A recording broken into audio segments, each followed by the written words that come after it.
মুরলির তারিখ ৯ নভেম্বর ২০২৩। ওম শান্তি। মধুবন থেকে বাপদাদা বলছেন, মিষ্টি বাচ্চারা, দেহ অভিমানে আসার কারণেই মায়ার চড় লাগে। দেহি অভিমানী হয়ে থাকলে বাবার প্রতিটি শ্রীমতের পালন করতে পারবে। প্রশ্ন, বাবার কাছে দুই রকমের পুরুষার্থী বাচ্চারা আছে, তারা কারা?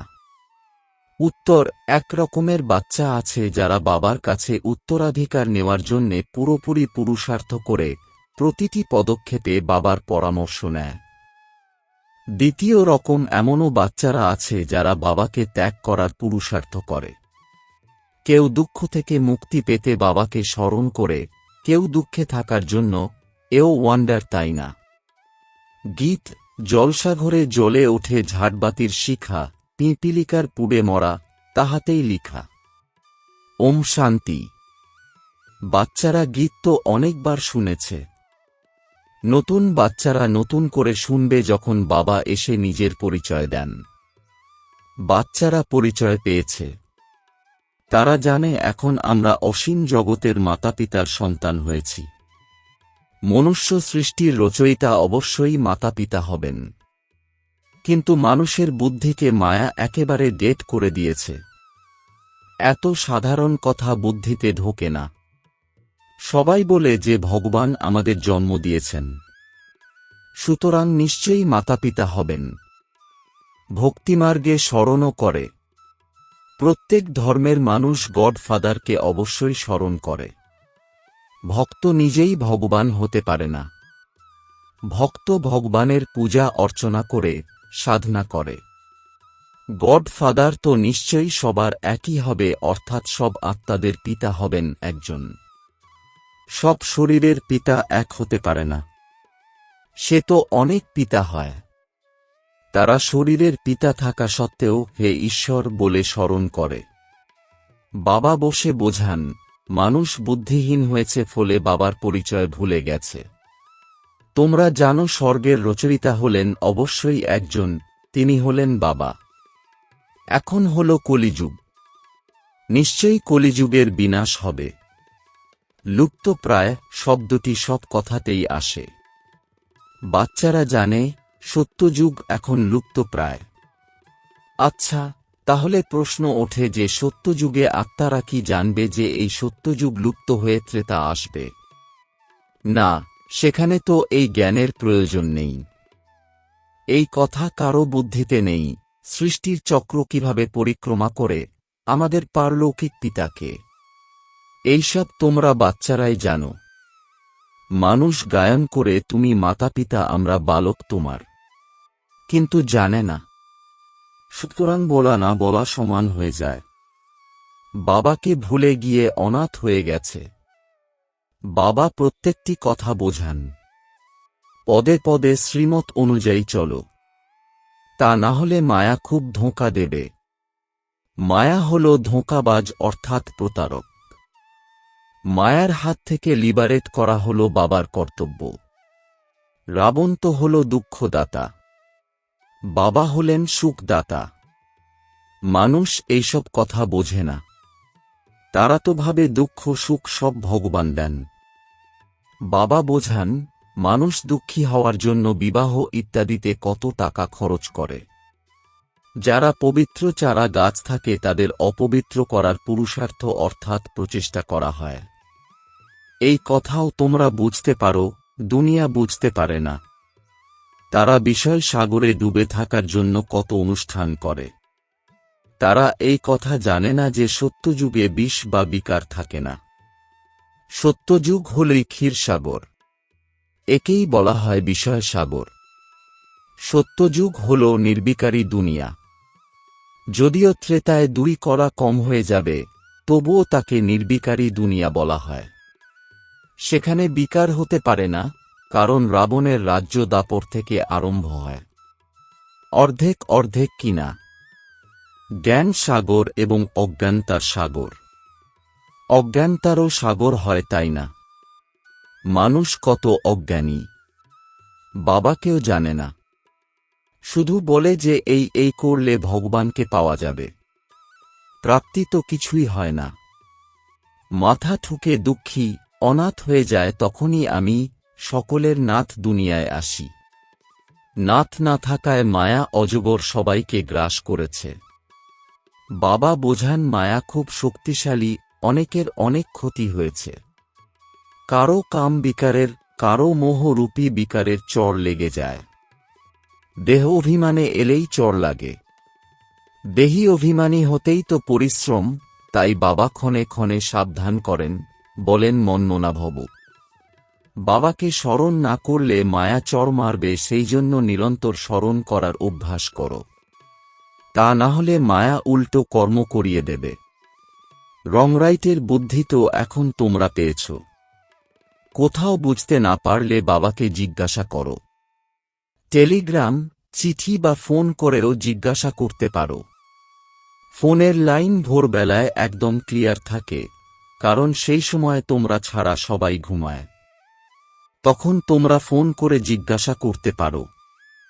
দিন দিন ফোন ইত্যাদির আওয়াজের সংশোধন হচ্ছে, কিন্তু গভর্নমেন্ট হল গরিব, তাই খরচও সেই রকম করে। এই সময় তো সবকিছু জরাজীর্ণ অবস্থায় তমপ্রধান হয়েছে, তবুও বিশেষ করে ভারতবাসীদের রজতমগুণ যুক্ত কেন বলা হয়? কারণ ভারতেই সবথেকে বেশি শতপ্রধান ছিল। অন্য ধর্মের মানুষ না এত সুখ দেখেছে, না বেশি দুঃখ দেখবে।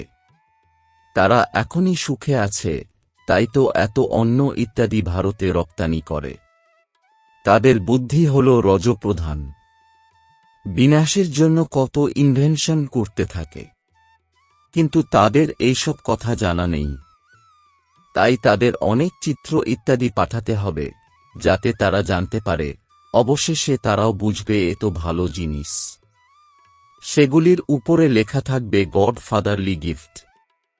বিপর্যয়ের সময় যখন চারিদিকে এই সংবাদ ধ্বনিত হবে, তখন বুঝবে যে আমরা এই খবর পেয়েছিলাম। এই চিত্রগুলি দিয়ে অনেক কাজ হবে। বাবাকে তারা জানে না।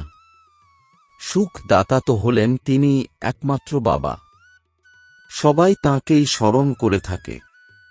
চিত্রের দ্বারা ভালোভাবে বুঝতে পারবে। এখন 3 পা পৃথিবীটুকু পাওয়া যায় না, আর তোমরা সম্পূর্ণ বিশ্বের মালিক হয়ে যাও। এই চিত্রগুলি বিদেশে অনেক সার্ভিস করবে। বাচ্চাদের এই চিত্রের প্রতি ততখানি শ্রদ্ধা নেই। খরচ তো হবেই। রাজধানী স্থাপনের কাজে ওই গভর্নমেন্টের কোটি টাকা খরচ হয়েছে, লক্ষ লক্ষ মানুষ মরেছে। এখানে তো মরবার কোনো ব্যাপার নেই। শ্রীমত অনুসারে পুরো পুরুষার্থ করতে হবে, তবেই শ্রেষ্ঠ পদ প্রাপ্ত হবে। না হলে তো শেষে দণ্ড ভোগ করার সময় খুব দুঃখ হবে। ইনি হলেন বাবা, তার সাথে ধর্মরাজও তিনি। পতিত দুনিয়ায় এসে বাচ্চাদের 21 জন্মের জন্য স্বরাজ্য প্রদান করি। যদি আবার কোনো বিনাশকারী কর্ম করো, তাহলে পুরো সাজা ভোগ করবে। এমন নয়, যা হবে দেখা যাবে, পরের জন্মের কথা কে বসে চিন্তা করে? মানুষ দান পুণ্য সব করে পরের জন্মের জন্য। তোমরা এখন যা করো সেসব হল 21 জন্মের জন্য। তারা যা কিছু করে অল্পকালের জন্য, ফল তবুও নরকেই প্রাপ্ত হবে। তোমাদের তো স্বর্গের পুরস্কার প্রাপ্ত হয়। রাত দিনের তফাত।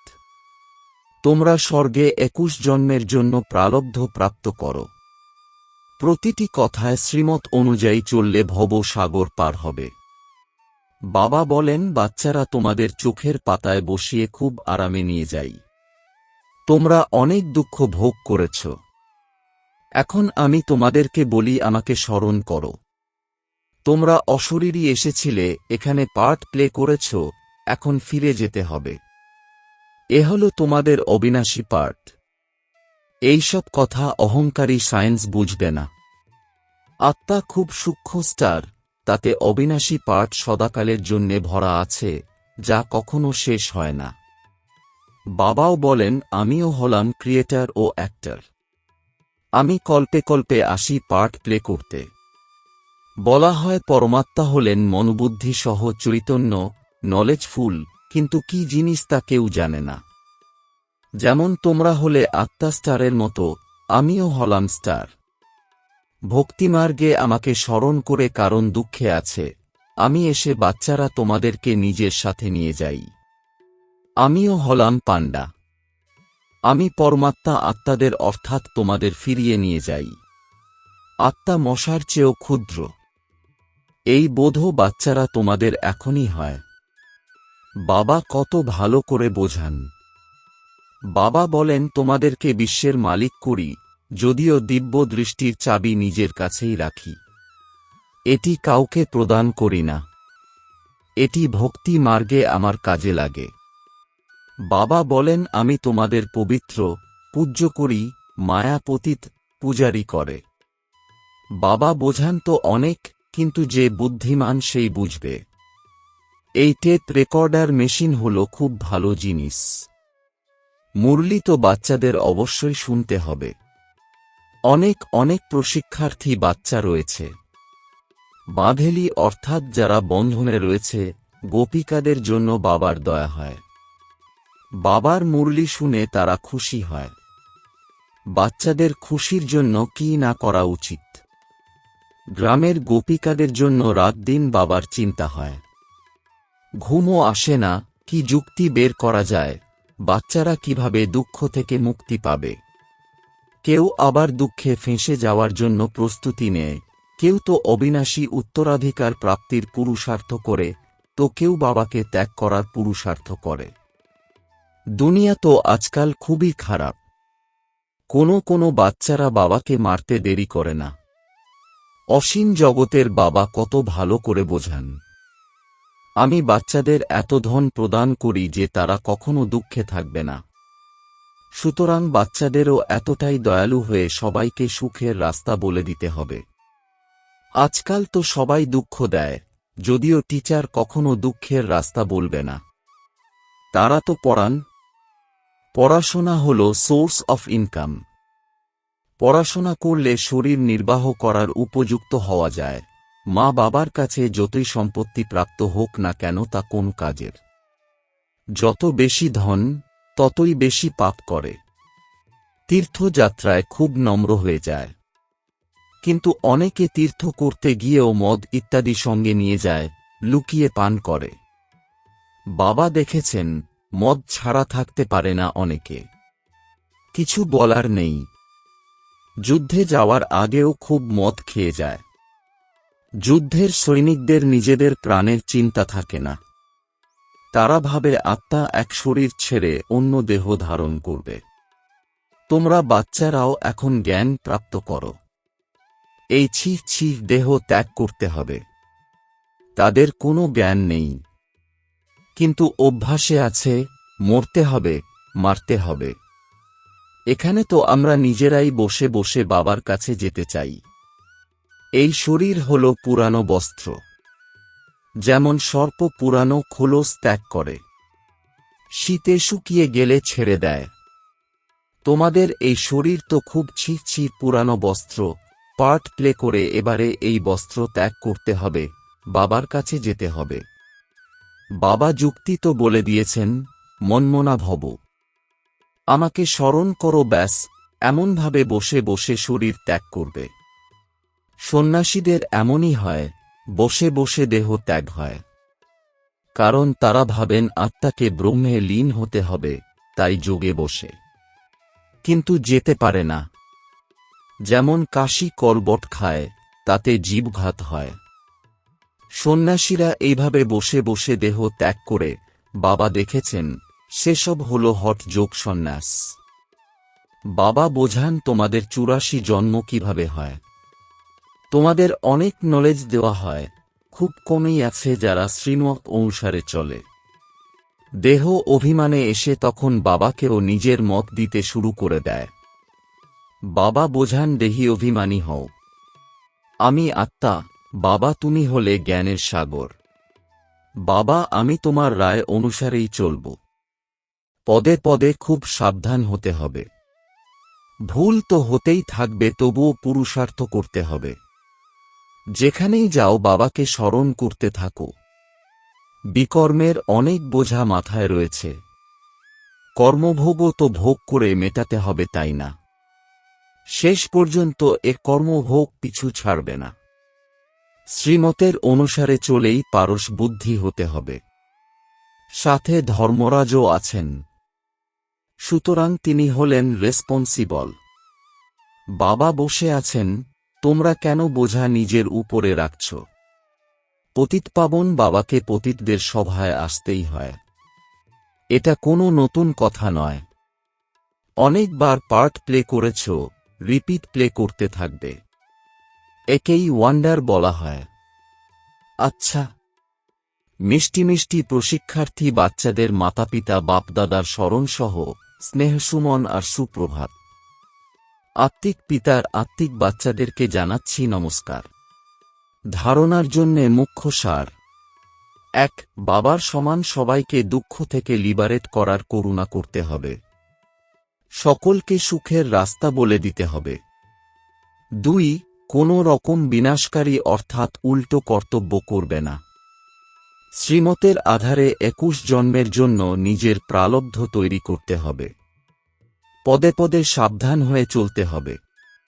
বরদান: প্রতিজ্ঞার স্মৃতির মাধ্যমে লাভ গ্রহণকারী সর্বদা বাবার ব্লেসিংসের পাত্র ভব।